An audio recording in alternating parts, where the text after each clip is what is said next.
Bueno, mi nombre es Noelia, tengo 21 años y soy de Canarias.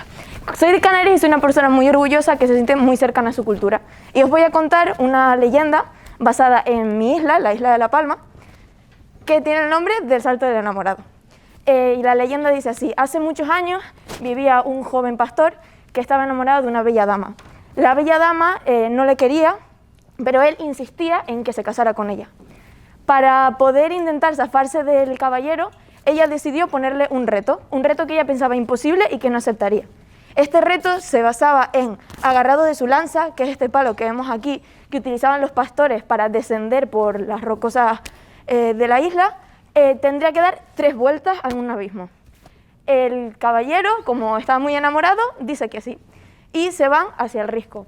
En este risco, el pastor coge su lanza y la coloca encima de la piedra y da una vuelta. Lo hace perfecto. Vuelve a hacerlo, da otra vuelta y vuelve a hacerlo perfecto. En este momento la dama estaba muy asustada porque no quería casarse con él y tampoco pensaba que iba a llegar a hacerlo. Y el pastor, que estaba muy cansado, como estaba tan enamorado, hizo caso omiso de su cansancio y decidió ir a por el tercer salto. Puso la lanza otra vez, pero como no tenía fuerzas, no la clavó bien al suelo, cayó al abismo muriendo en el acto. Cuenta la leyenda que la dama nunca pudo recuperarse de esta trágica situación y lloraba todos los días y nunca llegó a casarse. Desde ese momento a este risco se le denomina como el Salto del Enamorado. Bueno, esta leyenda que os he contado, supongo que todos de mayor o menor medida la habéis entendido, se habrá quedado alguna parte de la leyenda con ustedes y otra forma de presentarla podría ser perfectamente, como tenemos aquí. Uy.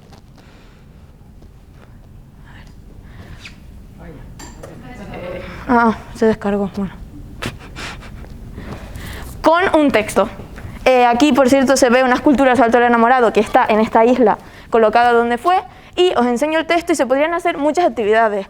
No tendríais que tener un apoyo mío contándoos la historia, leéis el texto y lo entendéis. Bueno, como sabemos aquí en Educación Social, hay muchas personas que contándole un cuento no lo pueden comprender, ya sea porque no tienen un lenguaje verbal y no podrían leerlo, o a la hora de presentarlo se distraen y tampoco podrían prestar atención. Entonces supongo que a todo el mundo se nos habrán ocurrido diferentes colectivos en los que estas características les personalizan. Pero en el colectivo en el que me he centrado yo para mi proyecto,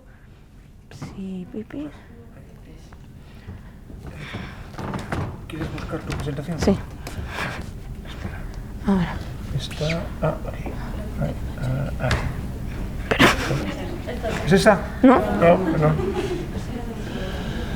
A ver, perdonad. Cosas del directo, perdonad un momento. Bueno, puedo ir contándolo. Bueno, el colectivo en el que está basado es Niños con TEA. Ahora a ver si abrimos... ¿Tú? Esto de aquí. Eso, perdona. Vale, como ya hemos dicho, Niños con TEA. Hemos hablado de que esta lectura no podrían realizarla así. Entonces, aquí está, simplemente he hecho el título porque hacer una leyenda entera es un poco complicada. Tenemos el uso de pictogramas, que es una forma de comunicación que se usa con personas con TEA para que comprendan un idioma. Que no tengan un lenguaje verbal no significa que no tengan una comunicación, que eso es algo que hay que resaltar. Aquí vemos una frase un poco más complicada, tiene el salto del enamorado, pero debajo lo vemos aún más sencillo para aquellas personas que tengan TEA y que tengan una complicación más para leer, simplemente con el símbolo del salto y el enamorado. Muy fácil. Pues mi proyecto va de esto, de acercar a estas personas, a personas canarias, porque como ya he dicho soy de Canarias, toda esta cultura, porque al final, ¿por qué no acercar la cultura a los niños con TEA? ¿Y por qué no introducirlo en la educación? En la educación formal, al final, se les cuenta cuentos, leyendas. ¿Por qué no? Ya que hablamos de Canarias, les enseñamos ese aprendizaje para aprender a leer, para aprender a comunicarse con su medio, a partir de cosas canarias. De esta idea sale el proyecto de Canarizatea, con el logo que vemos aquí, y Canarizatea viene de la expresión canarizarse, hacer propio la cultura, hacer la parte tuya y la TEA pues del grupo al que está dirigido. El logo básicamente son los 3 colores de la bandera canaria, blanca, azul y amarillo, y el monigote tiene puzzles porque el puzzle representa a las personas con TEA. Entonces, ¿qué es exactamente Canarias TEA? Sería un proceso socioeducativo dirigido a niños y niñas con TEA en colegios de educación especial canarios, teniendo como eje principal la lectura y su aprendizaje. El objetivo del programa es acercarle la cultura, pero existen otros objetivos que se conseguirán al mismo tiempo, como favorecer el lenguaje espontáneo y la mejora en las habilidades conversacionales, favorecer y mejorar las capacidades comunicativas, verbal y no verbal, y utilizando un sistema de comunicación más adecuado para el alumno. Por eso de cuentos más complicados y un poquito más sencillos. Identificar algunas palabras escritas y o pictogramas, así como símbolos del medio en que viven.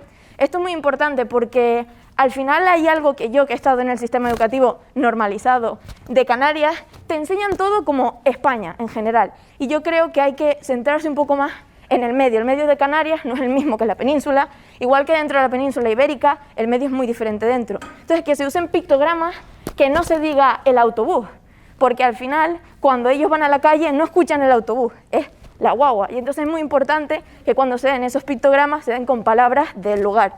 Y, por último, ofrecer apoyo y mediación a las personas con TEA de manera individual para que desarrollen su ocio en recursos de la comunidad, ya que una de las ideas es crear cuentos. Igual que existe un cuento de Teo va al campo, pues yo he creado un cuento que luego os lo pasaré, que es Naira va al Teide. Entonces, tú haces un cuento en el que le puedes enseñar qué ve cuando va al Teide y se les puede sacar del aula y que vayan al Teide. A lo mejor descubren una planta gracias a eso y les gusta mucho todo lo que tenga que ver con el medio ambiente y ahí pueden conseguir su ocio y unirse a la cultura. Esto sería principalmente con 3 herramientas. Las leyendas, como el ejemplo del salto del enamorado que ya hemos dado, cuentos, que como ya he dicho, son los típicos cuentos, y por último, se crearía un diccionario en el que hablaríamos de estos pictogramas que hablamos de palabras explícitamente canarias. Todo esto se haría de 2 formas. Como ya he dicho, la idea es que sea en los colegios de educación especial, es decir, en la educación formal, y que entonces de una media físico, un diccionario físico, los cuentos físicos y que se puedan hacer diferentes actividades para desarrollar su aprendizaje. Pero otra forma de hacerlo, y que como hablamos de educación formal, también es importante enseñarles a usar las nuevas tecnologías. Entonces, mi prototipo y otra de las formas en la que sería el proyecto es a través de una aplicación. Esta aplicación la he creado, la he intentado hacer de la forma más interactiva posible. Algunas de mis compañeras ya han visto un poco la aplicación, por eso está el código QR, porque se las he enseñado antes para que vean un poco cómo vaya. Tenemos aquí el prototipo, que es un prototipo interactivo.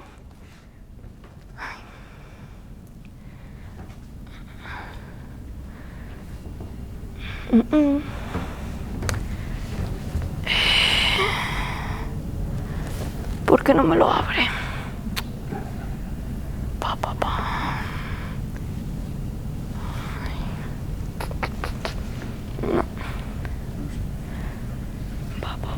No. Vale. Bueno, la idea era que vierais lo interactivo porque están hechas las pantallas para que se vayan cambiando. Como en un móvil no va a ser posible verlo, si alguien luego se quiere descargar la aplicación y coger el código QR, como ya había una opción de que esto pasara, ya lo pensé, entonces tengo aquí, que no es tan interactivo, pero bueno, no pasa nada, cómo serían las fases de la aplicación. El punto era que apretaras en los diferentes sitios y te fuera directamente a la página, pero bueno, si alguien quiere el código QR puedo volverlo a poner y se descarga en la aplicación. Bueno, es al final una fase muy sencilla. Esta sería la pantalla principal, tendríamos una opción de alumnado y profesor. Ahora mismo en esta fase no se sabe exactamente cómo serán las diferencias, entonces simplemente me he metido más en el contenido de la aplicación que en las diferencias de cada uno. Aquí estaría el menú principal con el diccionario, cuentos, leyendas, con su pictograma arriba para que lo puedan reconocer. Aquí tenemos las leyendas, como hemos hablado una vez más de que conozcan su medio, pues al final en algún momento aprenderán a saber identificar cada una de sus islas por su forma, que en cierta manera es un pictograma. Entonces, apretando en cada una de las islas, irá a las leyendas del sitio. Y luego seguiría aquí hacia atrás para la pantalla principal. Aquí tenemos la isla de La Palma, que es la que he puesto como ejemplo, con El salto del enamorado, que es la historia que os he contado, y otra más que sería La pared de Roberto. La idea es que con cada una de sus islas existan diferentes leyendas. Aquí sería el abecedario, estarían todas las opciones. El caso de ejemplo que yo tenía puesto es el de la A. No, perdón, es que claro. Vale, el de la A con algunas palabras canarias, por ejemplo, afilador, que no se dice sacapuntas, sino afilador. El aloe vera, que no es algo que sea explícitamente canario, pero en el medio canario está muy presente, por lo cual es importante también que pudieran llegar a reconocerlo. Arrojarse, que es vomitar, pero nadie usa vomitar. Las arvejas, que son los guisantes, que es otra palabra que, si me dices guisantes, yo, que ya soy más mayor, sí que lo entiendo, pero de pequeña probablemente no lo entendería, porque siempre escuchaba la palabra arveja. Y por último, tenemos los cuentos. Ahora mismo la única opción que está aquí es esta que pone Naira va de excursión al Teide, y este cuento lo tengo yo aquí, que lo pasaré por alguna de las personas para que podáis ver un ejemplo más o menos de cómo sería uno de estos cuentos, y así ya estaría terminada la presentación.